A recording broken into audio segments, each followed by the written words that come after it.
Photo tanning అని అంటాం. Photo tanning అని అంటే మనకేమవుతుందనంటే చర్మంలో మనకి నలుపు అనేది రావటానికి మెయిన్ కారణం వచ్చేసి సూర్యుడు వెలుతురు.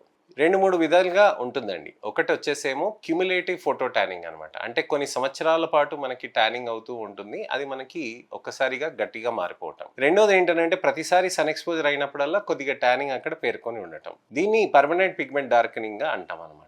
అసలుకి ట్యానింగ్ ఎలా వస్తుంది? సన్‌లైట్ తోటి మనకి నలుపు ఎందుకొస్తుంది? అనే దాని గురించని ఇవాళ తెలుసుకుందాం. మనకి సూర్యుడు వెలుతురులో విజిబుల్ లైట్ ఉంటుందండి.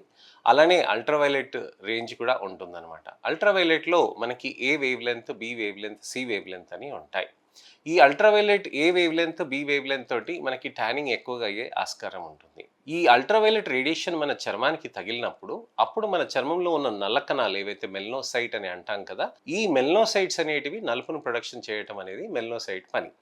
అంటే మెలనోసైట్ అనేది మనకి మెలనిన్ అనే ఒక పదార్థాన్ని ప్రొడక్షన్ చేస్తుంది.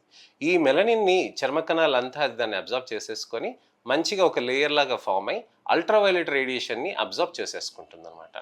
ఈ విధంగా అల్ట్రావైలెట్ రేడియేషన్ అలా అబ్జర్వ్ చేసుకోగానే మనకి ప్రొటెక్షన్ అనేది బాగా వస్తుంది. శరీరంలో అన్ని భాగాలు వాటి పనులు వాటి చేస్తాయి కాబట్టి నల్ల కణం కూడా దాని పని ఒకటే ఒకటి మెలనిన్ ప్రొడక్షన్.